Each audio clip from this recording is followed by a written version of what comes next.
computadora. Bien. Listo, jóvenes. Entonces, continuando, hablamos de lo que son, estábamos hablando de lo que son las enterobacterias. ¿Listo? Y habíamos dicho que tenemos un grupo grande en el número de las especies, ¿no? Que conforman lo que es el grupo de lo que son las enterobacterias. Y habíamos mencionado que teníamos géneros oportunistas, ¿no? Que de los que con mayor frecuencia se presentaban, o se hablaba o se estudiaba, era lo que era Escherichia coli, Klebsiella y lo que es Serratia. Estábamos mencionando que la mayoría de estos microorganismos se encuentran a manera de lo que son comensales o mutualistas, ¿no? O sea, estábamos indicando que comensalismo era que el microorganismo requería, ¿no?, de ciertos productos, excreciones, células muertas, ciertos metabolitos que nosotros producíamos como huésped y ellos lo aprovechaban, pero a su vez ellos no nos causaban ningún tipo de daño, o sea, estaban como comensales, como invitados. Cuando hablamos de lo que es la asociación de mutualismo, en este caso, si bien el microorganismo capta los elementos que necesita de nuestro organismo, pero también él va a producir, va a ser capaz de sintetizar otros elementos que nosotros los vamos a poder aprovechar. ¿Listo? Entonces, en este caso, mutuamente nos beneficiamos ambos.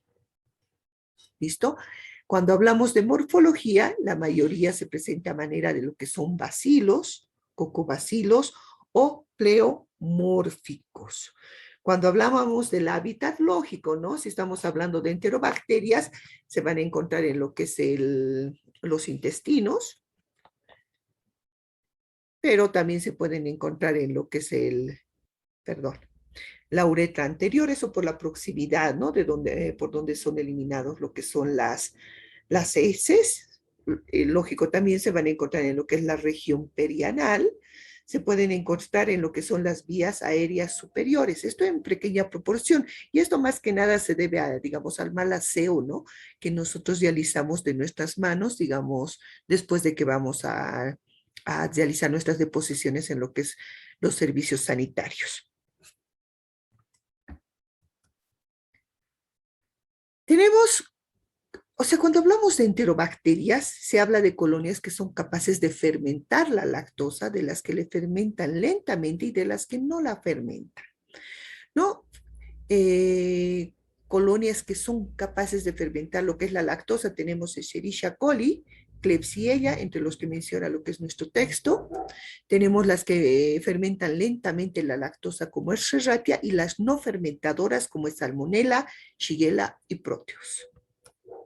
Maconcay, digamos, es el medio de cultivo ideal para lo que es la multiplicación de lo que son estos microorganismos, ¿no? Pero Maconcay también tiene la habilidad de detectar si estos microorganismos son fermentadores de lactosa o no. ¿Por qué? Porque justamente dentro de sus compuestos está lo que es la lactosa. Pero también tiene otro elemento que se conoce como rojo neutro. Digamos que en este medio de cultivo hemos sembrado un microorganismo que es capaz de fermentar lo que es la lactosa. Claro que nosotros ignoramos, ¿no? Entonces, al fermentar la lactosa, que es parte de la composición de lo que es este medio de cultivo, se supone que al metabolizarlo va a sintetizar lo que son ácidos. Al sintetizar estos ácidos, el pH va a descender. ¿Y quién va a detectar eso? Este elemento que se conoce como rojo neutro. Él va a ser capaz de detectar que el pH ha sido acidificado y va a cambiar el color de mi colonia o de mi medio de cultivo. Se va a volver así rojo. Justamente rojo neutro se va a volver rojo. Esto quiere decir que los microorganismos que se encuentran en este medio de cultivo son capaces de fermentar la lactosa y producir ácidos. Tenemos lo que es Escherichia coli, el más conocido, ¿no? Ucha, en esto se han realizado creo, todos los estudios de los plásmidos, porque cuando hablamos también de las enterobacterias, o sea, microorganismos que se encuentran en intestino, también estamos hablando de microorganismos que pueden ser, digamos, muy resistentes a ciertos antibióticos. Y generalmente esta resistencia está dada por plásmidos, ¿no? Ustedes ya saben, ¿no? El plásmido es un elemento extra cromosómico que proporciona ciertas cualidades a los microorganismos. Entre esas cualidades es capaz de proporcionar resistencia a los antibióticos y es capaz de ser transferida de un microorganismo a otro, ¿no? Pero sin que tenga participación lo que es fisión binaria, ¿no? Eso ya deben recordar, ¿no? A través de un pelo sexual, todo eso. Tenemos lo que es el Escherichia coli.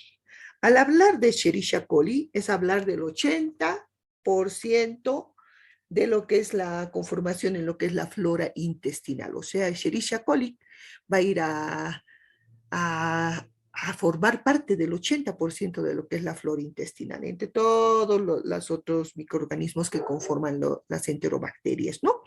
Ahora, Escherichia coli presenta cierto tipo de antígenos, tenemos el O, el H, el K, o sea, estamos hablando de los antígenos capsulares, flagelares y lo que son somáticos, o sea que son capaces de activar lo que es el sistema inmunológico prácticamente por todo lado, ¿no? Pero, como les decía, ellos generalmente son oportunistas, ¿no? Cuando hablamos de Escherichia coli, a él se lo considera como un agente etiológico en lo que son las infecciones urinarias. O sea, cuando alguien dice, tengo infección urinaria, bueno, generalmente las mujeres no tengo infección urinaria, te van a decir, no, vas a ir al doctor, seguro te va a decir que es Escherichia coli, ¿no? Entonces, él es considerado el agente principal en lo que es la etiología de lo que son las infecciones urinarias. ¿Listo? Ahí, como lo vemos, el Escherichia coli presenta varias fimbrias, ¿no? ¿Dónde está? Aquí está. Varias fimbrias, ¿no? Alrededor de todo lo que es su soma. Entonces, estas fimbrias que le dan son capaces de aumentar lo que es la adherencia, ¿no? Le dan adherencia para que pueda justamente adherirse a lo que es el epitelio urinario y de este modo colonizarlo. Es capaz de participar o presentarse en lo que son las peritonitis, los abscesos, las meningitis, las endocarditis, neumonías nosocomiales, pero Escherichia coli también es productor de diarreas. Existen múltiples cepas de Escherichia coli productores de diarrea, como son Escherichia coli enterotoxigénica, enteropatógena, enterohemorrágica, enteroinvasiva, enteroagregante. ¿Listo? Acá se los marqué en rojo aquí, que era el principal agente etiológico de infecciones urinarias, que es lo que menciona nuestro texto, ¿no? Gastroenteritis. Entonces, habíamos dicho que tiene mucha, Escherichia coli es capaz de producir lo que son diarreas. Generalmente se habla de gastroenteritis, o sea que es capaz de producir una inflamación a nivel del intestino, pero también a nivel de lo que de todo el aparato digestivo, ¿no? ¿Cómo se define? Nos dice que es una inflamación y o disfunción del intestino que está producida por un germen, caracterizado por síndrome diarreico. Entre estos gérmenes se encuentra Escherichia coli. Existen diferentes tipos de diarrea jóvenes, ¿no? Que puede ser producido por virus, ¿no? Generalmente cuando es por virus, de 2 a 3 días y entonces es necesario hidratar a lo que es el paciente. Pero cuando hablamos, digamos, de diarreas severas, pero que sean producto de bacterias, en este caso, aparte de lo que es la hidratación, vas a necesitar el uso de antibióticos. También existe una diarrea que es capaz de ser producida por parásitos. En ese caso te dicen, no, generalmente tú vas a la farmacia y dices, mi hijo tiene diarrea, pero muchas veces no, estás dando bacteria, digamos, a un antimicrobiano, perdón, antibióticos, a una diarrea que es producida por parásitos y en ese caso no le causa ningún tipo de efecto, ¿no? La infección ocurre usualmente en la infancia en los países en vías de desarrollo y también existe una diarrea que es producida por parásitos, que se denomina diarrea del viajero. A muchos de ustedes tal vez les debe pasar, ¿no? Cuando viajamos a nuestras provincias, a nuestros pueblos, a la casa de nuestros abuelos, resulta que viajamos y cuando llegamos ya tenemos diarrea, una diarrea que dura horitas o hasta mediodía, digamos. Esa es la diarrea del viajero, ¿no? En ese caso, tal vez ustedes podrían sospechar que tienen parásitos. Bacterias que generalmente son las que más se mencionan, ¿no? Como productoras de diarrea, Escherichia coli, Salmonella, Campylobacter. Todos hemos tenido alguna vez algún proceso de diarrea, entonces ya sabemos, ¿no? Que viene con lo que es deposiciones profusas, líquidas, acuosas, náuseas, vómitos, malestar, pero entre sus signos, ¿no? Sus signos y síntomas, se diría, también presentas esos retorcijones, como calambres estomacales, ¿no? El tratamiento, hidratación, se supone que estás itis, estás con una inflamación a nivel de lo que es tu aparato digestivo, entonces no queremos, ¿no?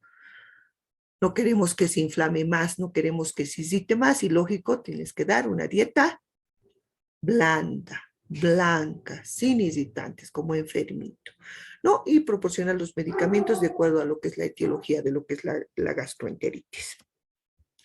Tienen en su texto más de media página de lo que son medicamentos contra estas enterobacterias. No es necesario que lo estudien para el parcial, porque esa parte generalmente no lo pregunto porque no nos corresponde como odontólogos nosotros recetar estos procesos diarreicos, ¿ya? Pero solo aquí para conocimiento general, digamos, tenemos gastroenteritis. Miren, quiero que vean esto. Shigella, Salmonella, Escherichia coli. Miren, trimetopin, sulfametoxazol, trimetopin, sulfametoxazol, trimetopin, sulfametoxazol, ¿no? Y cuando nosotros, digamos, no hemos ido al médico, nuestro niño tiene diarrea, generalmente en la farmacia te van a proporcionar trimetopin, sulfametoxazol. Está bien, si es que es de origen bacteriano. ¿Listo? Aquí abajo tenemos dos que son parásitos y en ese caso ya metronidazol, ¿no? ¿Cuáles son las medidas de control para lo que es la gastroenteritis? Primero, educación, ¿no? Lávate las manos antes de comer, lávate las manos después de ir al baño, que las aguas sean, que estén filtradas o que estén procesadas, ¿no? Que sean potables o que no tomes por lo menos el agua que no es potable o por lo menos si estamos en los pueblos donde muchas veces no existe, hervir el agua si es que no está filtrada y potabilizada, ¿no? Las deposiciones, eliminación de heces en forma sanitaria, la Biblia lo dice, igual que el gatito hace un huequito en el piso, después de la deposición deberías taparlo. No está indicada la terapia familiar como lo que es medida primaria. ¿No? Muchas veces estos microorganismos vienen incorporados o adheridos a lo que es la superficie de lo que son verduras y frutas, ¿no? Aquí nos dice, ¿quién es el culpable? Muéstremelo, dice.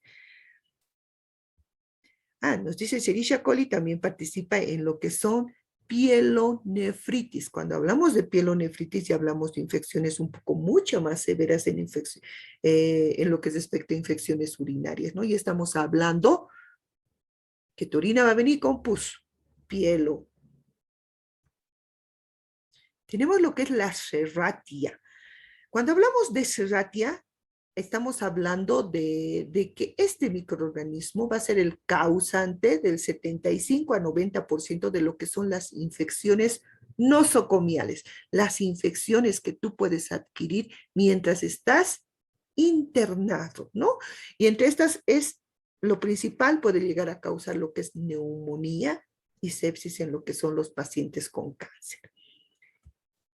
Miren, se los puse una pequeña tortita donde nos dice el porcentaje de infecciones nosocomiales y nos indica que la mayoría está producida por lo que son gram negativos, el 48%. Tenemos la famosa salmonela, ¿no? La salmonela nos dice que es móvil y forma esporas y que no es capaz de fermentar. A un inicio habíamos visto los microorganismos no fermentadores de lactosa y entre estos tenemos lo que es la salmonela. Este es capaz de producir, si ven acá, varias patologías, pero la principal, fiebre tifoidea, ¿no? Que se caracteriza por disparos en lo que es la elevación de lo que es la fiebre. Es una enfermedad infecciosa producida por Salmonella typhi y Salmonella paratyphi. Cuando hablamos de lo que es la Salmonella paratyphi, presenta los mismos signos y síntomas que te puede dar la tifi, pero es mucho más benévola, ¿ya? Mucho más suaves, por decirlo así. Nos dice que la bacteria ingresa por vía digestiva y llega al intestino, pasando finalmente a lo que es la sangre. Existe una forma asintomática. Es cierto, existe portadores de lo que es la Salmonella typhi y lo ignoran. ¿Dónde se encuentra el centro de desorborio? En lo que es la vesícula biliar. Si bien ellos no presentan los signos y síntomas, sí son capaces de transmitir lo que es esta patología. Y el caso, no sé, los fanáticos de Mil Maneras de Morir lo han debido ahí a ver. Ahí han presentado el caso de María Tifoidea, ¿no? En resumen, lo que nos indica es que María Tifoidea era una irlandesa que había migrado a Estados Unidos más o menos por los años 1930, ¿no? Y como toda persona, digamos, que no está preparada profesionalmente, nada, su actividad era ser cocinera. ¿Listo? No hubo mucho problema hasta que María Tiffy llegó a la cocina de un banquero, ¿ya? De un banquero, entonces se enfermaron, ¿no? Se enfermó la familia del banquero y el banquero pensó que lo querían envenenar, que querían envenenar a la familia, hizo investigar, puso investigadores, todo, y a la final llegaron o sea, haciendo seguimiento a lo que era la cocinera, resultaba que en los lugares donde ella había sido empleada se enfermaba la gente, ¿no? A la final la agarraron, quisieron tomarle la muestra, no se dejó tomar la muestra, lo hicieron a la fuerza, pero a la final lo consiguieron y determinaron que ella era portadora de lo que era la Salmonella typhi. ¿Y cuál se fue su castigo? Durante 2 años estuvo recluida en lo que es en un centro de salud, ¿ya?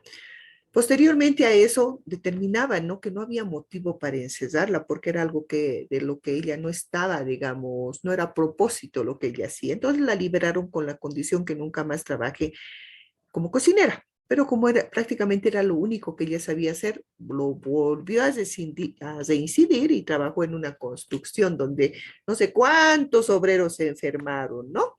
A la final la detuvieron y le tuvieron de cuarentena de por vida. 40 años estuvo recluida, no en una cárcel, en un centro hospitalario, pero que se encontraba en una isla, del cual ella nunca salió, ¿no? Directamente ella falleció ahí. Entonces sí existen portadores de lo que es la Salmonella typhi. No quiere, ahí.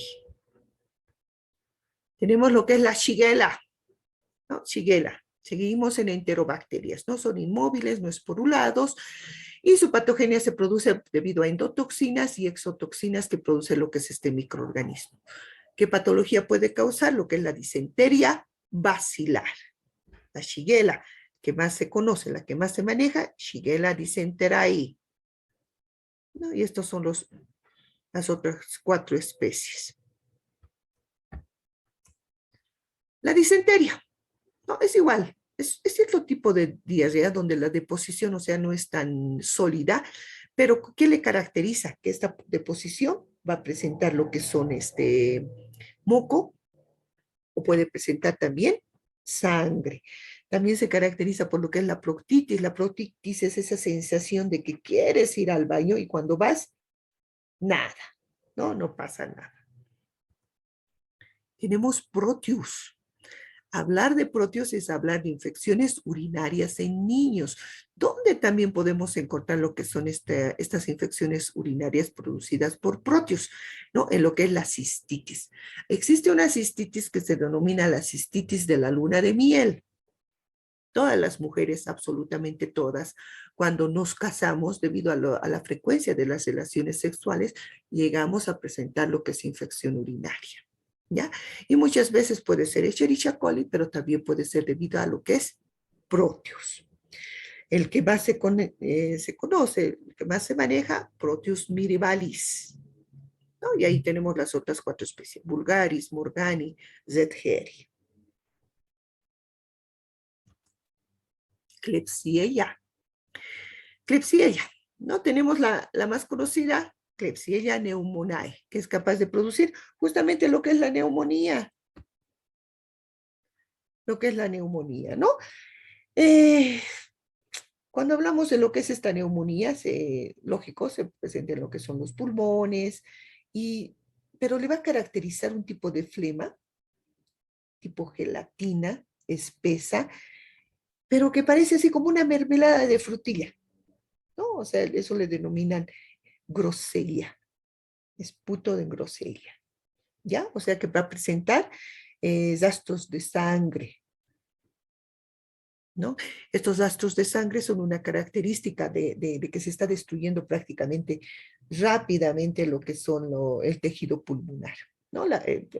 Lógico, se va a presentar fiebre, escalofríos, mareos en el pecho, e incluso puede llegarse a producir lo que son abscesos pulmonares.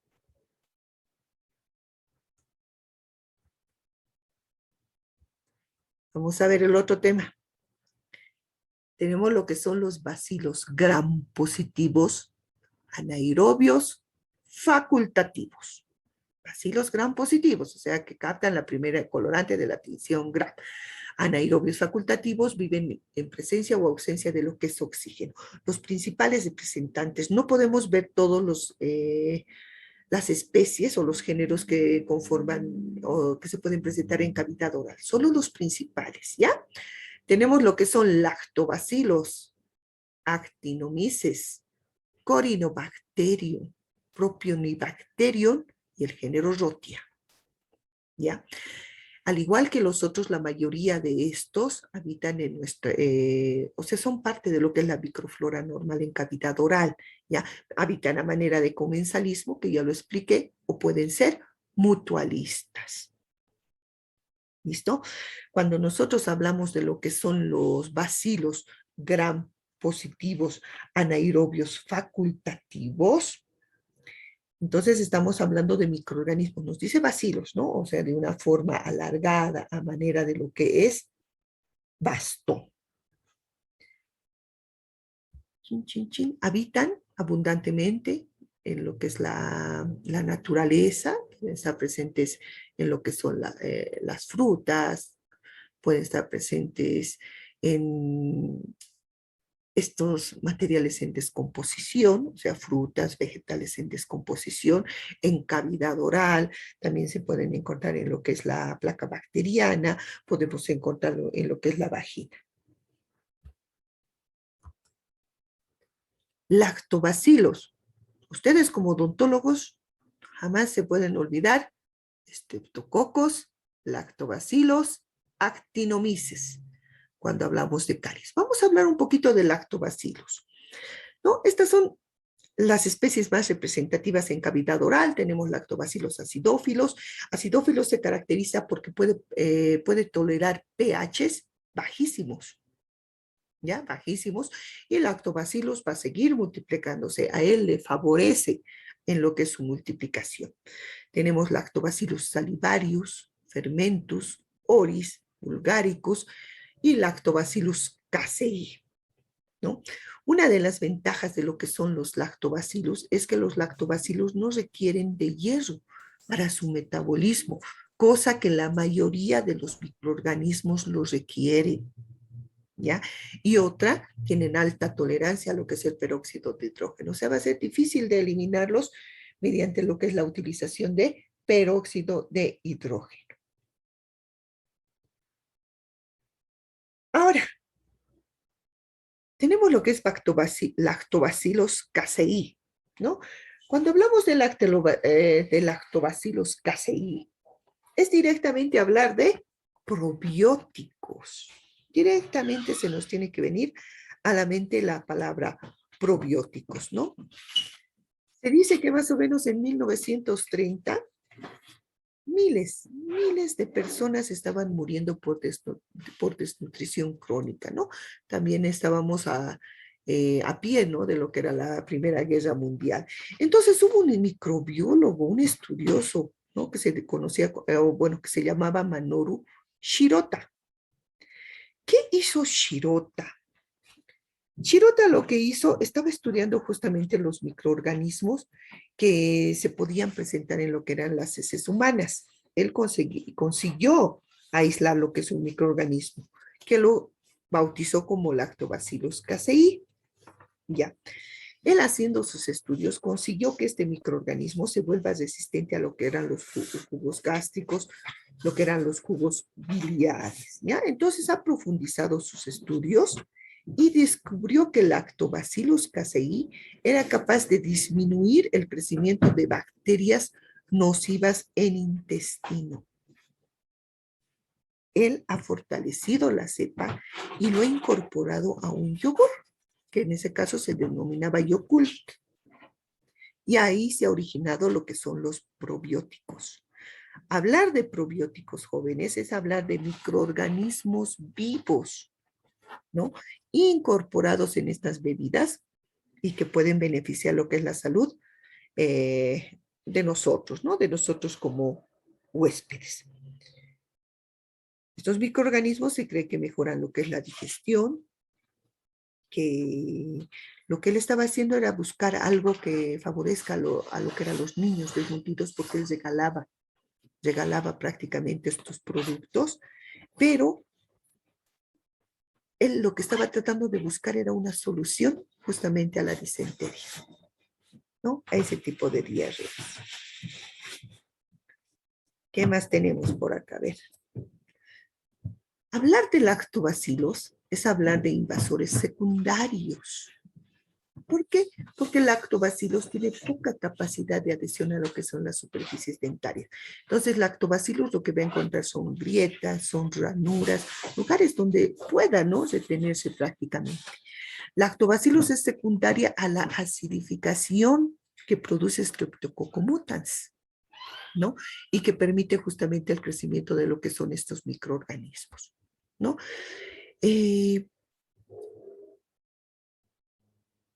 Por los años 1940, se creía que el lactobacillus era el factor etiológico para lo que era el inicio de la caries dental.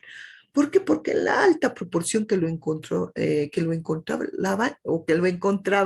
en lo que era referente a los estudios de caries. Pero ¿qué es lo que se dieron cuenta? Que cuando los estudios de caries eran realizados en esmalte, o sea, caries incipientes, caries que se estaban iniciando, se brotaba lo que era estreptococos en porcentaje, ¿no? Entonces, por eso se determinó que el iniciador etiológico era Streptococcus mutans, donde se brotaba de lo que era lactobacillus, donde aumentaba el porcentaje en su presencia en caries de dentina. Ahí lactobacillus es considerado como o sea, que está implicado en lo que es el avance de la caries sobre dentina. Por eso aparece en mayor proporción en caries que ya se encuentran bien establecidas. Lactobacillus, al igual que Streptococcus, tiene los 4 poderes. El poder acidógeno, el poder acidófilo y lo que es el poder acidúrico. Acidogénico o acidógeno, si prefieren, ¿no? Viene del término génesis, ¿no? En la Biblia lo encontramos, inicio, creador. Entonces, acidogénico quiere decir que es capaz de producir ácidos. ¿A partir de qué? De metabolismo de lo que son los hidratos de carbono. Acidófilo, filo, donde habita. Quiere decir que este microorganismo vive en lugares donde el medio de pH es bajo. Acidúrico. Acidúrico llega a ser una mezcla de estos dos términos, ¿no? O sea, nos dice que no importa cuán ácido esté el medio donde se encuentra el lactobacilo, él va a seguir produciendo ácidos. No se va a detener, no va a decir es suficiente, ya no produciremos ácidos. No, No importa cuán ácido esté, va a seguir produciendo ácidos en el medio donde él se encuentre.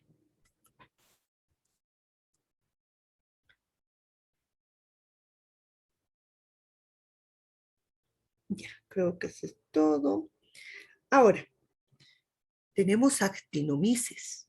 Es otro microorganismo que ustedes nunca pueden olvidarse, ¿no? Estreptococo, lactobacilos y actinomices. Generalmente esos tres son los principales que se mencionan al hablar de lo que es caries dental. Actinomices, ¿no? Este género ha sido estudiado por Carl Otto Haas, ya en 1877, 70, por ahí, ¿ya? Porque él aisló lo que era un género de actinomices. Acá no se encuentra el actinomices bovis, ¿no? Él estaba estudiando un tipo de absceso que se presentaba justamente en lo que eran las vaquitas, ¿no? Y por ahí, y por eso se denominó actinomices bovis. Las especies más importantes, o sea, que puedes encontrar en lo que es la cavidad oral, tenemos Naislundi, odontolíticos, viscosos, Meyeri, israelí, y lo que es Sokransky.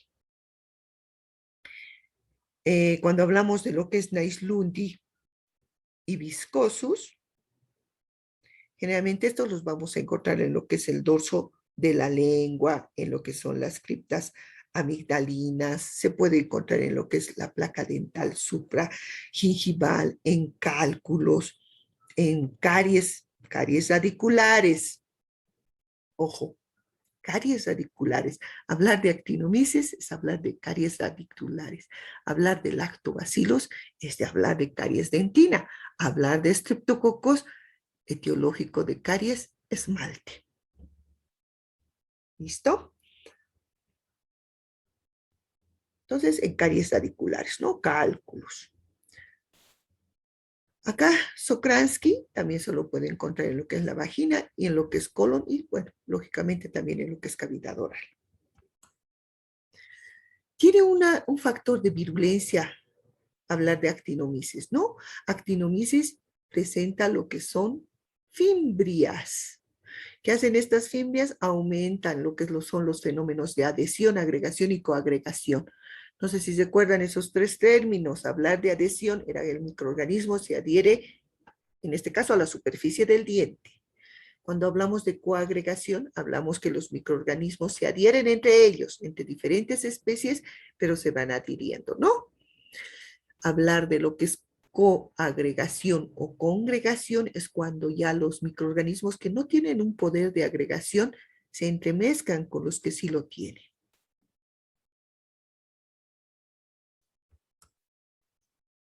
Tenemos un microorganismo que puede convertirse en lo que es patógeno dentro de lo que son los actinomices. Tenemos actinomices israelí.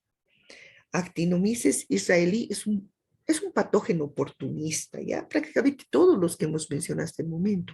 No son oportunistas, se encuentran en cavidad oral, pueden estar como comensales, como mutualistas, pero si ven la oportunidad de una disminución en las defensas, procesos de desnutrición, cáncer o que haya sometido a un tratamiento de larga data con antibióticos y existe una disminución en la defensa de tu sistema inmune y una vía de ingreso, se pueden volver patógenos oportunistas, ¿no?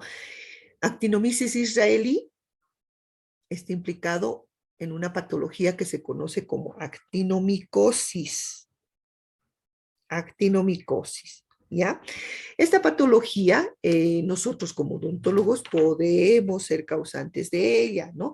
En procesos donde no hayamos realizado la correcta esterilización del instrumental, ¿no? Procesos como son cirugías de terceros molares, algún tipo de cirugía, pero el microorganismo ha encontrado un medio de ingreso para llegar a la profundidad de lo que son los tejidos. Una vez en el tejido forma un absceso produciendo una protuberancia dura de color rojo intenso o rojo púrpura. A menudo esta patología se le conoce como mandíbula abultada, porque generalmente se presenta en el ángulo de lo que es la mandíbula. Y una diferencia con el absceso, el dolor es mínimo. Está hinchado, está duro, pero el paciente no siente dolor. A medida que las bacterias proliferan, forman una masa fibrótica, dice, ¿no ve? Esta es la característica cuando hablamos de actinomicosis. Esto, los gránulos eosinófilos o gránulos de azufre. Estos puntitos blancos que ustedes ven, jóvenes, si digamos nosotros lo tomamos, son como piedrecillas, ¿no? Incluso uno piensa, ¿qué ha pasado? Pedacitos de hueso o qué ha pasado, ¿no? Pero tú agarras y son como piedrecillas, los famosos gránulos eosinófilos o granos de azufre. Esta es una característica de lo que es la actinomicosis, ¿ya? Para su diagnóstico vas a aspirar lo que es la pus, va a ser tinción Gram, el cultivo anaeróbico y justamente la observación de lo que son los granos de azufre. Tratamiento, vas a drenar el aire. Mire, ¿a qué nivel puede llegar? Ya, vas a drenar lo que es el área, vas a determinar, ¿no? Si el microorganismo que se presenta es actinomyces. Puedes realizar lo que es el tratamiento con eritromicina, clindamicina, pero también actinomyces es sensible a lo que es la penicilina. La mayoría de las especies nos dice que es resistente a lo que es el metronidazol. Corynebacterium. Los más representantes de Corynebacterium son Corynebacterium matruchoti y Corynebacterium diphtherae. La palabra Corynebacterium viene de corona, que quiere decir bastón nodoso. Y bacterium, ya sabemos, ¿no? Forma de bastoncillo, alargado. Directamente se pasa este. Tenemos Corynebacterium matruchoti, ¿no? O también lo pueden encontrar como Bacterionema matruchoti. Cuando hablamos de lo que es Corynebacterium, generalmente este se va a encontrar en lo que es la placa supragingival y lo podemos encontrar también en lo que son los cálculos en la superficie de lo que son los dientes. Uno de los más importantes tenemos Corynebacterium diphtherae, también conocido como bacilo de Klebs-Loeffler, que son los que lo han descubierto, ¿no? Edwin Klebs y Friedrich Loeffler. No presenta esporas, no presenta cápsula, no es móvil y este microorganismo es capaz de producir una potente exotoxina que prácticamente llega a producir lo que nosotros conocemos como difteria, ¿ya? Una característica, ¿no? Cuando lo ven al microscopio, estos microorganismos, es que se agrupan así, a manera de lo que son letras chinas, ¿no? Como L, X, Y, B, para sospechar. Corynebacterium diphtherae, a veces la difteria, cuando se presenta primero, aparece en lo que es la piel, ¿ya? Y aparece a mí así, a manera de lesiones cutáneas en la piel. Esta es producida justamente por las toxinas que elabora este microorganismo. Posteriormente se diseminan a lo que es en la sangre, o sea, lo que es la circulación sanguínea, y pueden llegar a afectar lo que es el cerebro y el corazón. En cavidad oral altamente contagiosas. Si alguien sabe, digamos, de alguna persona que tiene difteria, tiene incluso que decirlo, tiene que indicar, no puede ocultarlo porque es altamente contagioso, ¿ya? Tiene que declararlo, esa es la palabra. Ahora, cuando se presenta lo que es la difteria en cavidad oral, lo que produce son unas pseudomembranas, ¿no? Unas pseudomembranas que pueden ser grises, incluso pueden llegar hasta un color medio negrillo, medio negro, ¿no? Esta es dura, es fibrosa, es difícil de retirarla, ¿no? Y lo que produce es que obstruye lo que son las vías respiratorias. El paciente tiene esa sensación de ahogo, ¿no? Y también la sensación de que tiene algo en lo que es el lugar, ¿no? Entonces, se produce dolor de garganta, el paciente presenta ronquera y comienza a toser, justamente porque hay algo que le está impidiendo lo que es la respiración. Y este tipo de tos es característica, se la conoce como tos perruna. ¿ya? Muchas veces el paciente, incluso el niño, ya se presenta de un color azulado, ¿no? Debido a lo que es la falta o una insuficiencia respiratoria. Le está costando respirar. Tiene problemas respiratorios y el momento que respira, incluso se puede escuchar un estridor, como un silbido, ¿no? ¿Por qué? Porque el oxígeno está tratando de ingresar. Bueno, puede llegar a afectar lo que es el cerebro y el corazón. Y los enfermos deben ser aislados en un centro hospitalario. No olvidemos que hay un riesgo de asfixia. Donde uno conozca a un paciente con difteria, tiene que declararlo, tiene que decir que hay un paciente para que sea remitido a lo que es un centro hospitalario. ¿No? En el tratamiento se puede utilizar lo que es la penicilina, lo que es la eritromicina, o sea, muchos antibióticos, ¿no? Penicilina G procaínica podrían utilizar. Existe vacuna que se la proporciona con lo que es la pentavalente, o sea, junto con la que es para el tétanos, coqueluche, hepatitis B, meningitis, existe vacuna para lo que es la difteria. Tenemos el género Propionibacterium, ¿no? Nos dice que a partir de lo que son las enzimas transcarboxilasa es capaz de generar ácido propiónico. Estas son las especies más representativas. La que tal vez a ustedes más les suena es el Propionibacterium acnes, el que tiene relación con lo que es el acné, lo que es la aparición de lo que es el acné, ¿no? Si bien es comensal, en algún momento no se puede desproporcionar lo que es la multiplicación de este microorganismo y puede llegar a producir lo que es acné. ¿Por qué? Porque este se alimenta de lo que son los ácidos grasos que son secretados por las glándulas sebáceas a nivel de lo que es piel. Propionibacterium, ¿no? Sabe ser pregunta de examen, ¿no? ¿De dónde viene su nombre? Justamente porque es generador de ácido propiónico. ¿Qué más tenemos? En cavidad oral, ¿no? Cuando hablamos de lo que es Propionibacterium propionicos o lo que es el Propionibacterium acnes, se lo puede aislar en lo que es la placa dental. Acá tenemos la placa dental, en caries de dentina. También lo podemos encontrar en tejidos necróticos pulpares, ¿no?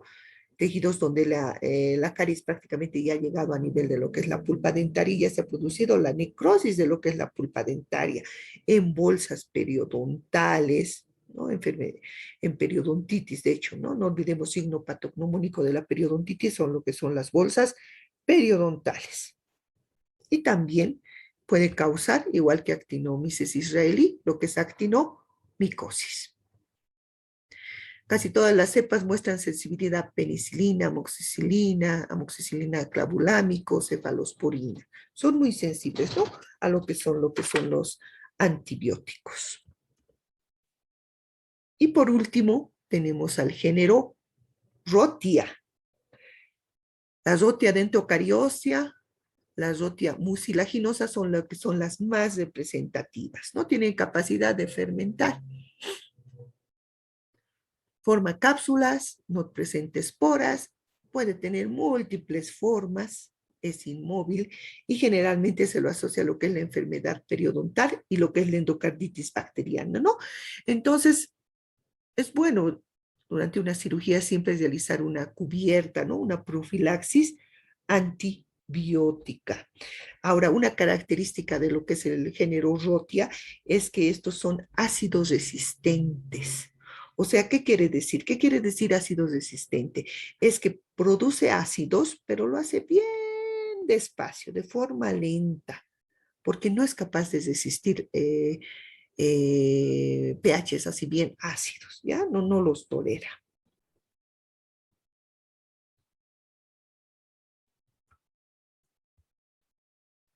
¿Qué más? Bueno, ahí vemos en la imagen, lo podemos encontrar en lo que es la saliva, se puede localizar en lo que es la placa dental, principalmente lo que es la supragingival, se puede detectar en lo que es la caries, ¿no? En lesiones de caries de dentina más que nada. Listo, jóvenes. Por si acaso todo el tiempo solo han estado 22, hemos llegado hasta 24 estudiantes en lo que es la teórica. ¿Ya? Entonces, nada es raro que esta teórica no se suba, pero bueno, siempre tratamos de basar lo que es la teórica en nuestro texto guía de lo que es nuestro texto de teóricas.